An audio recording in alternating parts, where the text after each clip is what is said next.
Hindi mapakali si Scarlett habang hinihintay niya matapos ang pagkakabit ng central venous catheter o CVC para sa emergency dialysis ng mama niya. Lumipad ang tingin niya sa labas ng bintana ng ospital. Malapit nang lumatag ang dilim at hindi niya mapigilan ng maiyak dahil hindi siya sigurado kung bukas kasama pa niya ang mama niya. Yumuko siya at pinagsalikop ang mga kamay niya. Kanina pa niya gustong umiyak pero pinipigilan niya. Mula nang mamatay ang papa niya at magkasakit ang mama niya, ni minsan hindi na siya nakaramdam ng pagod o panghihina. Ang alam niya, malakas na siya, immune sa lungkot at takot na anumang hamon ng buhay. Pero hindi pala. Nang sabihin sa kanya ng doktor na tanging kidney transplant na lang ang makakagamot sa sakit ng mama niya, at maging yun ay walang kasiguraduhan, pakiramdam niya, pinagsakluban siya ng langit at lupa. Ayaw niya mabuhay na walang mama niya. Kahit talagaan niya ito habang buhay, basta buhay ito. Kahit mahirapan si Scarlett, basta kasama niya ito. Napapikit siya at tumulo ang luha niya. Lord, please po, huwag po ngayon. Lihim niyang dasal. Gusto pa niyang makitang mama niya na makagraduate siya. Gusto pa niyang ibigay rito mga bagay na hindi niya naibigay ngayong dahil hirap sila. Gusto pa niya itong makasama at mahalin ng mas matagal. Alagaan ng mas matagal, pero tanging milagro na lang nga talaga atang makakapagligtas sa mama niya. Mabilis siyang nag-angat ng tingin nang bumukas ang pintuan ng OR. Lumabas ng doktor ng mama niya at binalita na handa ng mama niya sa emergency dialysis. Noon, lumabas ang mama niya na nakahiga sa stretcher. Nakakabit na sa leeg nitong CBC at handa na para sa dialysis. Nakipaglakad siya sa gilid ng stretcher habang tinutulak yun ng isang nurse at staff ng stretcher papunta sa dialysis area ng ospital. Bumaling sa kanyang mama niya. Bakas ang pagod sa mga mata nito pero pilit siya nitong nginitian. Marahan nitong tinasang malakas ang kamay nito at walang imik na hinaplos ang pisngi niya. Kaya mo to ma, kaya natin to, sabi niya sa garalgal na tinig. Tumangulang ito, mabagal. Pagdating nila sa dialysis area, hindi na siya pinapasok. Tanging ang nurse lang at ang kasama nitong pumasok. Maya-maya pa, kinausap siya ng doktor. Nirekomenda nito na 3 beses ang dialysis ng mama niya. Ibig sabihin, kulang-kulang na 15,000 ang kailangan niyang punan ngayong linggo para sa dialysis lang. Mayroon siya ng halagang yun ngayon sakto sa ipon niya. Pero ang iba pang bayarin sa ospital, talagang kailangan niyang ipangutang. 15,000 kada linggo, kaya niya pang ganun kabigat ng gastusin. Maisip pa lang niya, nangihina na siya. Kanina, sinubukan niya mag-personal loan sa bangko. Kaya lang dahil hindi siya permanente sa trabaho, agad na nag-advise ang loan officer na baka hindi ma-approve ang loan niya. Nahihiya naman siyang lumapit kay Miss Luna at sa iba pa niyang kasama sa trabaho. Ang tanging option na lang niya, manghiram kay Mrs. Dimagiba, ang kilalang nagpapa 5-6 sa lugar nila. Mabilis itong magpautang. Kaya lang matindi rin kumaningil kaya iwas ang gaya niya kapag gipit dito. Tumunog ang cellphone niya, nag-text si Lily, kinakamusta siya. Kanina pagbalik niya sa ospital, pinauwi niya na ito. Kahit na ayaw nito, pinilit niya. Nahihiya na si Scarlett kasi sa kaibigan niya. Lagi itong naabala dahil sa kanilang mag-ina. Muli siya napabuntong hininga. Naisip niya ulit kung saan siya pwedeng mangutang ng pera. Naisip niya si Sir Charles. Marahas siya na pailing pagkatapos. Hindi kailanman magiging option si Sir Charles sa mga utangan niya. At dapat hindi na niya ito iniisip pa sa kahit na ano pa mang rason. Period. Inis niyang naisuklay ang kamay niya sa buhok niya.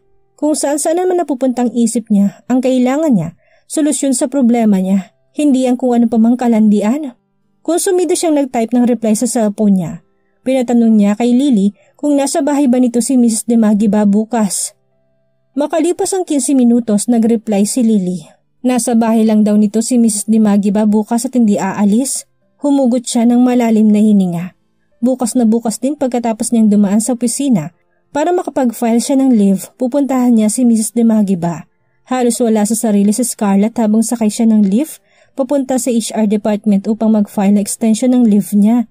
Puyat siya at pagod sa pag-iisip na nakaraang ilang gabi. Pero may mga obligasyon din siya sa opisina na kailangan niyang gawin. Kaya inayos na muna niya mga yun bago ibinigay kay Chanel ang isa sa mga empleyado sa department nila at hahalili muna sa kanya habang wala siya. Nakapagpaalam na siya kay Miss Luna. Nasabi na rin niyang kalagayan ng mama niya. Nag-abot ito ng 5,000. Balak sana niyang tanggihan yon dahil sobra talaga siyang nahihiya. Kaya lang gipit siya at kahit na anong tulong ngayon, hindi niya magawang tanggihan. Pagdating niya sa HR department, dumiretso siya sa office ni Miss Mary, ang head ng HR department at ipinasa ang application for leave niya. Humingi lang siya ng 1 linggong leave extension. Nangako siyang babalik sa susunod na linggo upang magtrabaho. Kailangan kahit papaano may masweldo siya sa kinsenas. Paglabas niya ng office ni Miss Mary, lalong lumakas ang bulong-bulungan sa floor. Pinag-uusapan ng mga empleyado si Sir Charles. Ayaw daw talaga kay Sir Charles ng board. Wala silang tiwala. Honestly, pati ako walang tiwala. He may be a handsome lawyer, pero pagdating sa business strategies, mukhang bagsak siya. Hay naku, Sanya, ingat-ingat ka sa mga sinasabi mo. Baka ikaw ang unang tsugihin nun pag nagkalabuan talaga't matuloy ang retrenchment. Napalunok siya habang patuloy siya sa paglabas sa HR department. Kung kanina inaantok siya halos walang lakas, ngayon parang nabuhay ang dugo niya nang marinig ang usapan ng mga empleyada sa HR. Retrenchment? Nagbabalak magtanggal ng mga empleyadong SSL? Bakit naman? Maayos naman ang cash flow nila. Pero aaminin niya nagkaroon sila ng sunod-sunod na problema sa mga cargo ships mula nang mamatay si Sir Gardo. Pero agad naman nila yung nagagawa ng paraan. In fact, nitong huling quarter, maayos ang standing nila pero naroon pa rin talagang ibang board members na hindi pa rin boto kay Sir Charles. Mas gusto ng mga ito si Madam Lorna kaysa sa panganay nito. Napabuntong hininga siya at diretsong sumakay sa elevator. Hindi niya muna iisipin yun. Kailangan niya munang isipin ang problema niya. Kanina, bago siya umalis ng ospital, natanggap niyang partial billing para sa 4 na araw na pananatili ng mama niya doon. 15,000 agad ang bill ng mama niya. Halos ubos agad ang ipon niya at tsak na madaragdagan pa yun sa mga susunod pang mga araw. Kaya kailangan na niya talagang mangutang ngayon sa ayaw at sa gusto niya. Nang bumukas ang lift sa lobby, agad siyang napatulala na makita ang isang pamilyar na mukha na madalas niyang makita sa TV. Nakasuot ito ng tinted shades, jeans, blouse, leather jacket at knee-high boots. May bit-bit din itong mamahaling handbag ang babae si Mariel Kawangko, ang girlfriend ni Sir Charles. Napakaganda nito't lalo na't sa malapitan. Napakabango din. Sumisigaw ang sopistikasyon nito mula ulo hanggang paa. Hindi niya tuloy mapigilan ng maliit sa sarili. Pakiramdam ni Scarlett, isa lang siyang alikabok sa harap nito. Hindi maaaring ihalin tulad sa kinang at kagandahan nito. Mali siya nang isipin niyang ipahanap siya ni Sir Charles o magkakaroon man lang ito ng interes sa estrangherang babaeng nakaniig nito ilang araw na ang nakakaraan. Agad na bumangon ng guilt sa dibdib niya nang maisip ang nangyari sa kanila ni Sir Charles. Sadya man yun o hindi pa rin talaga maganda na may nangyari sa kanila, lalo pat may girlfriend ng boss nila. I guess you need to step out, miss, so that I can go to where your CEO is. May pagkasupladang sabi ng babae. Inayos pa ang shades nito bago pinagkurso ang mga kamay. Agad siyang napakurap. Sorry po, tarantang sabi ni Scarlett bago lumabas ng lift. Agad na sumakay si Miss Mariel at ang 2 pang kasama nito pagkalabas niya ng lift. Ngayon, higit kailanman, dapat na talaga niyang kalimutan ang nangyari sa kanila ni Sir Charles. Charles lifted his gaze from his laptop as soon as he heard the soft knock from the door of his office. Maya-maya pa sumilip sa pinto si Vina, ang dating sekretary ng daddy niya na sekretary na din niya ngayon. May bisita ka? Seryosong balita nito. Mabilis niyang binalikan tingin sa laptop niya. Tell them I'm busy. It's Mariel. Putol ni Vina sa kanya. Ngumuso siya at binalikan tingin sa matandang babae. Naikuyom niya mga kanyang kamay at pilit na pinipigilan ang kanyang galit. Saglit siyang nag-alinlangan ngunit sa huli tumango siya kay Vina. Hudyat na payagan na nakakatandang babaeng pumasok ang bisita. Maya-maya pa niluwangan ni Vina ang pagkakabukas ng pinto ng opisina niya. Agad na pumasok si Mariel. Suot ang kanyang magandang New Yorker-inspired outfit. Pinigilan ni Charles ang isang ngiti ng dumapong mga mata nito sa kanya. Ang ganda talaga ng Mariel niya. At tumibok ang kanyang puso into a familiar race inside his chest. Mariel is a dream. A dream is not sure now. He'll be having... Charles? Masuyang tawag nito sa kanya nang sila na lang dalawa sa opisina niya. She was looking at him with her pleading eyes. A thing she always does. You're back, sabi niya. Kasual habang pinagmamasdan ng babaeng minahal niya ng 3 taon at gusto pa sanang mahalin ng mas mahabang panahon, kaya lang. I'm sorry. Walang sinabi sa akin si Daddy. I didn't know. And if you knew, would you have stayed knowing that your dream role is waiting for you out there? Putol niya sa kasintahan. He doesn't want to sound bitter. He had sorted out his feelings for the past days. and he had decided to see things objectively and set his priority too. Pero mahirap pa rin pala, he still hurt. Charles, alam mong itong pangarap ko. Gusto kong role na yon at hindi ko magawang tanggihan na oportunidad. Kung mahal mo ko, maintindihan mo ko. Sabi nito sa hirap na tinig. Understand? Hindi ba yun ang ginawa niya sa nakalipas na 3 taon?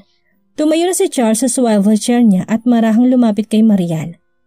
Hindi mo pwedeng questionin ang pagmamahal ko sa iyo, Mariel. At alam mo yan, nagstay ako sa relationship na ito. Kahit alam kong hindi ako magiging priority at hindi ako gusto ng mga taong nakapaligid sa iyo. Charles, you know that's not true. I love you. Kaya ba umalis ka at iniwan ako para magpunta sa ibang bansa?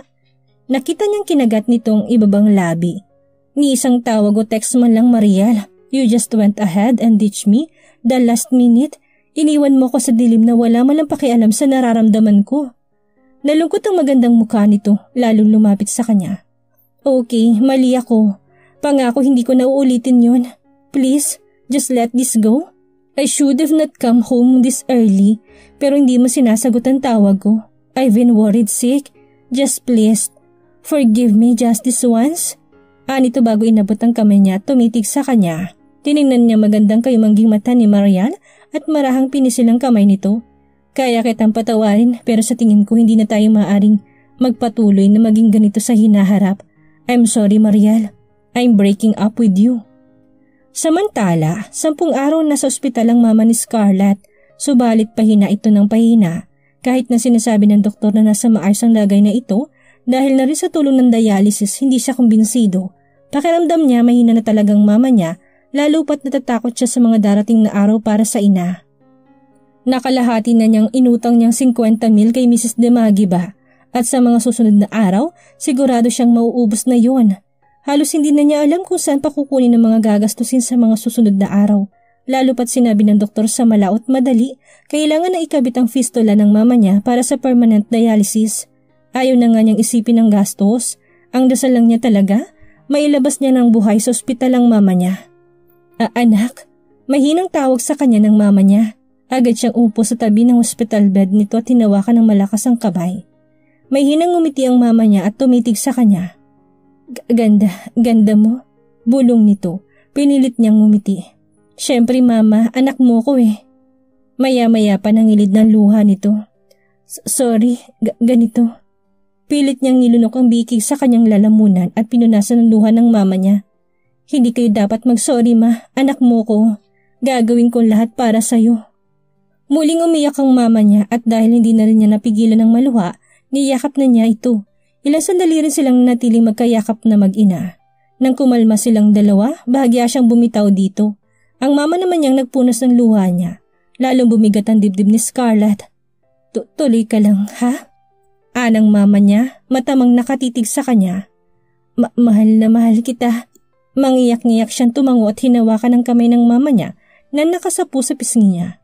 Mahal din kita mama, gagaling ka. Sabi niya, pilit na ngumiti. Ngumiti lang din ang mama niya bago bumitaw sa kanya. Nang gabing iyon, kahit na bawal sa ospital, nakitabi siya sa kama ng mama niya at doon natulog. Noong lumalaki siya at buhay pang papa niya, madalas niya ring gawin na makisiksik sa higa ng mga magulang niya. Lalo na kapag natatakot siya o kaya naman ay bumabagyo. Pakiramdam niya kasi kapag katabi niyang mama niya, ligtas siya at hindi siya mapapahamak. Siguro kahit na tumanda na siya at magkapamilya, lagi niya nga hanap-hanapin ang kalinga ng mama niya. Madaling araw palang kinabukasan, nagising si Scarlett sa pagdaing ng mama niya. Agad niyang tinawag ang nurse at humingi ng tulong. Maya-maya sumunod ang naka-duting doktor at piniliwanag sa kanya na kailangang ilipat sa ICU ang mama niya dahil sa mataas ang lagnat nito na dulot ng impeksyon. Pumayag siya kahit na hindi siya sigurado kung hanggang saan pa aabot ang hawak niyang pera. Subalit alam niya sa sarili niya, gagawin niyang lahat para bumuti ang mama niya. Kahit gusto niya sanang bawal ang bantay sa loob ng ICU, kaya nagtiis siya sa labas ng ICU maghapon. Subalit bago mag-alas 6 ng gabi, tumunog ang alarm at tinawag ng nurse na may pasyenteng nag-code. Nang sumilip siya sa viewing window ng ICU, agad na tinambol ng kabang dibdib niya nang makitang napapalibutan ng mga doktor at nurses ang higaan ng mama niya. Tuluyan na siyang nanghina, napaupo sa sahig at doon nag-iiyak. Panay-panay ang bulong niya ng dasal. Mangimpit na pakiusap na sana kahit kaunti pa, dugtungan pa ng Diyos ang buhay ng mama niya. Subalit, makalipas ang ilang minuto, lumabas ang doktor ng mama niya.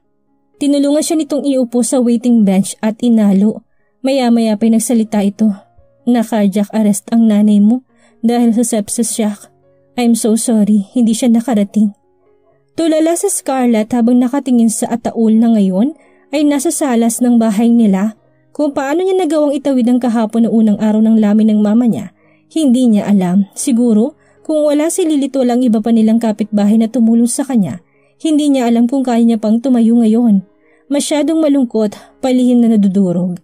Kagabi pinilit siya ng doktor ng mama niya na uminom ng pampatulog upang makatulong daw sa pag-process niya ng pagkamatay ng mama niya. Nakatulog siya, subalit pagising niya kaninang umaga, ramdam pa rin ng walang kaparis na hinagpis ng puso niya. Ilang beses siyang humiling na sana panaginip lang ang lahat, na sana hindi totoong mga nakikita niya ngayon sa bahay nilang mga bulaklak, ang mga kapitbahay na nakikiramay at ang ataul kung saan nakahimlay ang bangkay ng mama niya. Kaya lang kahit na anong gawin niyang pagpikit, tuwing magmumulat siya ganun pa rin, walang pagbabago. Patay ng mama niya at mag-isa na lang siya. Isang pamilyar na bultong tumabi sa kanya. Scarlett, uminom ka muna ng tubig, ani ni Lily. Ito na mismo nagbukas ng takip ng bottled water at binigay sa kanya. Ayaw man niya, napilitan siyang sumimsim ng kaunting tubig bago rin yun binalik kay Lily. Nagugutom ka na ba? Gusto mo na bang kumain? Tanong ulit nito maya-maya. Marahan siyang umiling. Scarlett, baka ikaw na magkasakit niyan. Bukod sa kape, wala kang kinain maghapon. Kahapon hindi ka rin halos kumain. Nag-aalala pati si nanay sa'yo. Ani Lily, habang marahang hinahagod ang likod niya. Muling nangilid ang luha niya. Alam niya, kailangan niyang alagaan ang sarili niya. Mag-isa na lang siya ngayon at wala nang higit kanino man ang mag-aalaga sa sarili niya kung hindi siya. Kaya lang masyado siyang malungkot, nasasaktan at naghihinagpis. Halos hindi niya malasahan ang mga pagkain at pakiramdam niya para siyang lalagnatin. Idagdag pa na hindi lang talagang sakit na mawala ng mahal sa buhay ang iniinda niya. Inaalala rin niya mga utang niya na nagpapatong-patong at hindi niya alam kung saan kamay ng Diyos niya kukunin ng pambayad.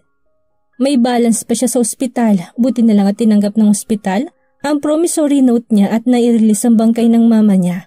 Maging sa punerarya ay may utang din siya at higit sa lahat, ubos nang nahiram niyang pera kay Mrs. Dimagiba. Kung paano siya makakabawi ngayon na lugmok siya, hindi niya alam. Lalo pa ngayon at mag-isa na lang siya sa buhay. Scarlett, alam kong iniisip na mag-isa ka na lang sa buhay ngayong wala na si Tita Rhea. Pero sana maniwala ka na hindi kita iiwan. Kaming dalawa ni nanay. Ganon din sigurong iba mo pang kaibigan dito man sa atin o sa trabaho mo. Pamilya mo kami. Kaya sana hayaan mo kaming alagaan ka ngayon na kailangan mo ng tulong. Huwag mo kaming itulak palayo, Scarlett. Pakiusap ng kaibigan niya bago siya marahang niyakap. Muli, sa hindi na niya mabilang na pagkakataon, umiyak siya sa balikat ni Lily. Masakit na mga mata niya subalit hindi siya tumigil sa pag-iyak. Yun lang kasi ang alam niyang paraan upang kahit paano, maibsan ang sakit na nararamdaman niya. Hindi umalis si Lily sa tabi niya, hinintay siyang kumalma. Salamat Lily. Aniya nang kumala siya sa pagkakayakap nito. Hindi ito umimik. Inabutan lang siya nito ng tissue.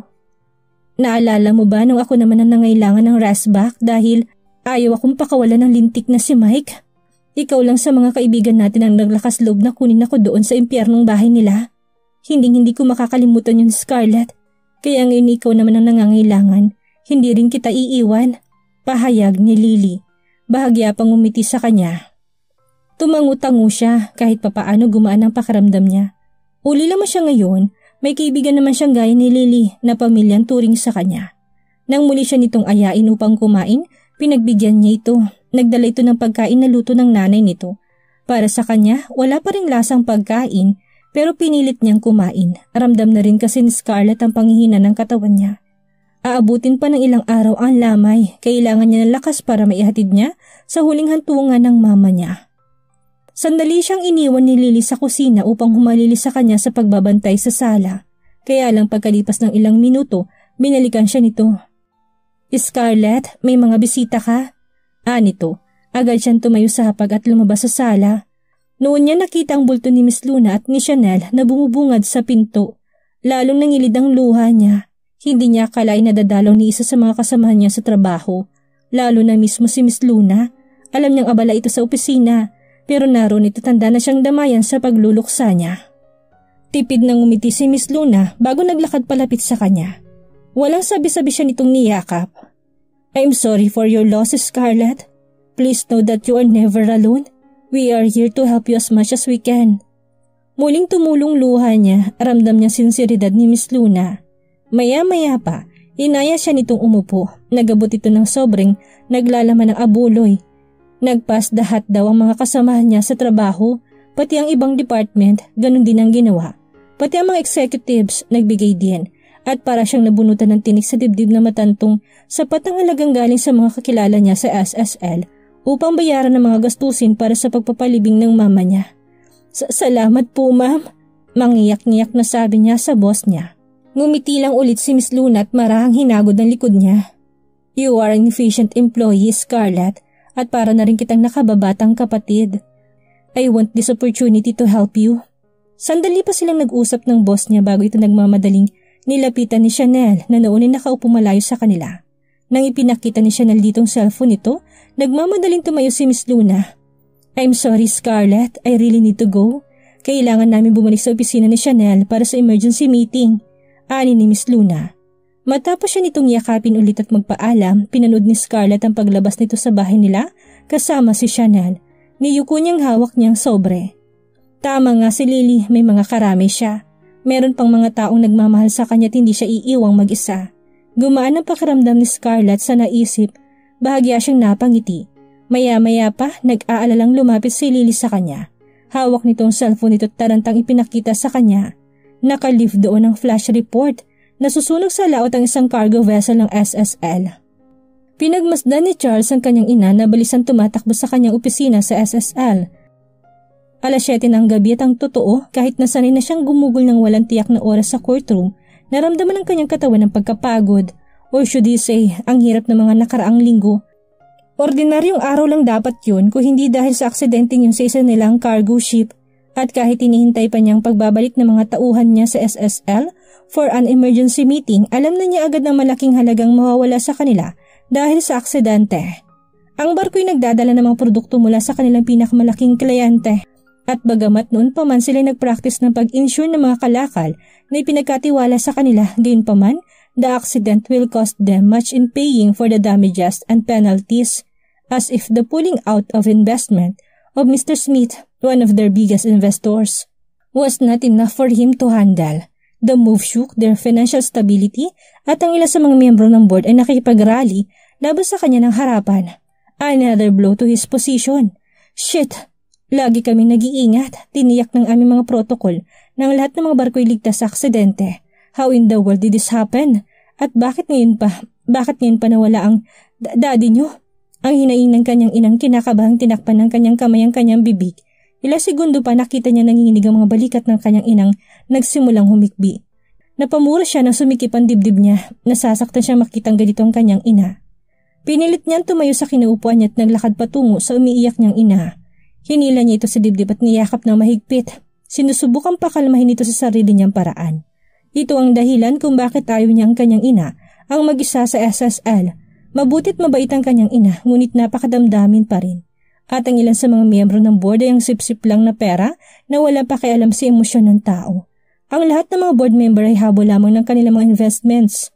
Madali nilang nilalaman ng kanilang ina sa kanilang maduming paglalaro ng corporate games tulad ng ginagawa nila sa kanya ngayon. Pero hindi siya pwedeng sumuko, hindi niya gagawin. Hindi ngayon, hindi kailanman.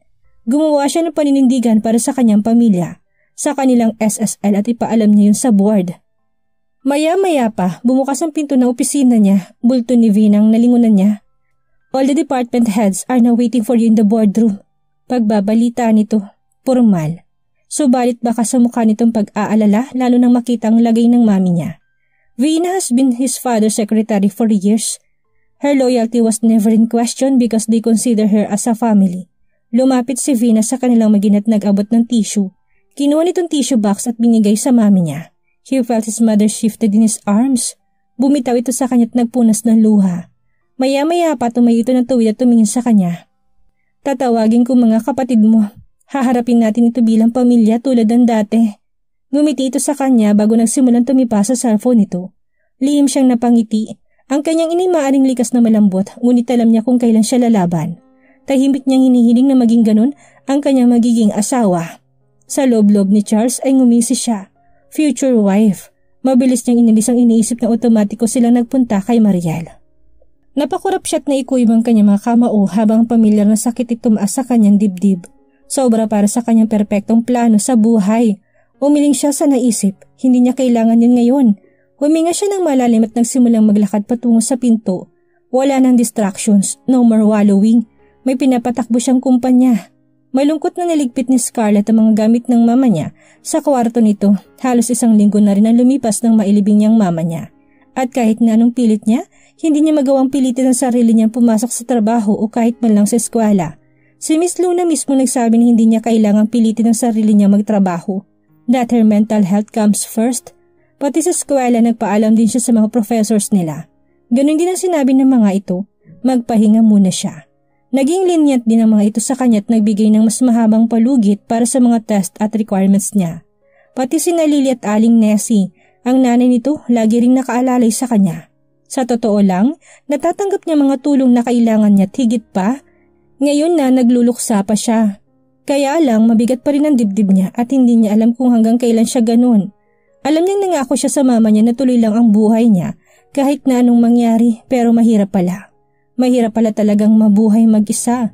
Wala sa sarili siyang umupo sa kama ng mama niya at inikot ang tingin sa loob noon. Otomatikong tumulong luha ni Scarlett nang bumaha sa isip niya mga masasayang alaala nila ng mama niya, ng pamilya niya. Parang kailan lang kasama pa niyang papa at mama niya. Masaya silang pamilya.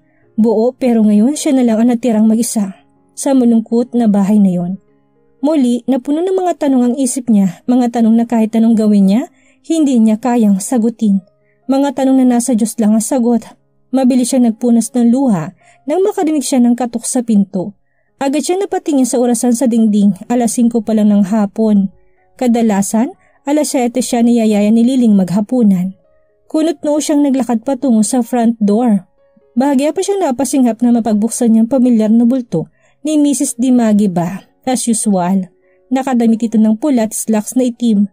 Makapal pa rin ng makeup nito't namumutok sa pulang lipstick nito. Bit-bit din itong mamahalin itong designer bag at pamaypay na gold. Agad na umasim ang mukha nito nang makita siya.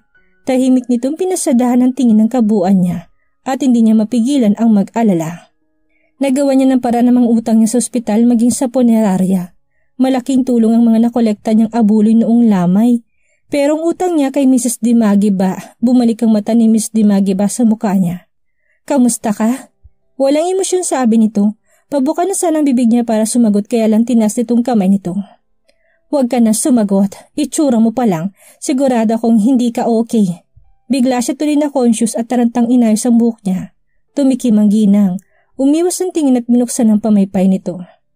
Nandito lang ako dahil gusto kong ipaalala sa iyong sa susunod na linggo. Kailangan mo nang bayaran ang inutang mong halaga sa akin. Napalunok si Scarlett. Mrs. Dimagiba, pwede po bang? Muli nitong tinasang kamay nito at pinigilan siya sa pagsagot. Binalik nitong tingin sa kanya. Noong nakiusap ka sa akin na kailangan mo ng pera, ibinigay ko kaagad sa'yo. Hindi ako humingi ng extension o kung ano pa mang pagdadahilan. Ibinigay ko kaagad ang kailangan mo kaya umaasa akong ibabalik mo din ang halagang inutang mo sa akin ng walang aberya. Umirap ito't humalokip-kip. Alam kong alam mong patakaran ko bago ka pumunta sa akin para umutang, Scarlett. At kailanman, hindi ako nadala sa mga pakiusap at sa kung ano pang mga pagdadahilan. Magbabayad ka ng utang sa susunod na linggo sa ayaw at sa gusto mo. Naiintindihan mo ba? Anito, naniningkit ang mga mata. Napakurap-kurap siya at wala sa sariling tumango. Kilala niya si Mrs. Dimagiba. Magaling itong mamahiya at mang-iskandalo sa mga taong hindi nakakapagbayad ng utang dito. At kapag napuno na talaga ito, pinapakulong nitong mga may utang dito. Bukod kasi sa may kontrata ito't mga taong umutang dito, malapit din niyang ginang si isang chief of police kaya malakas ang loob. Mukhang wala talaga siyang choice kung hindi pilitin ang sarili niyang gumawa ng paraan para makabayad ng utang. Ngumiti na ito, plastic. Maayos ka naman palang kausap, Scarlett. Aasahan ko ang pera ko sa susunod na linggo. Anito bago tumalikod at naglakad palayo. Ilang minuto din siya nakatulala lang sa may pintuan Ayaw mawala ng kaba niya dahil sa pasimpleng pangbabanta na ginagawa ni Mrs. Dimagiba sa kanya. Maya-maya pa tumunog ang cellphone niya. Nakatanggap siya ng text mula kay Miss Luna. Pinagre-report na siya sa opisina bukas. Napabugas siya ng hininga.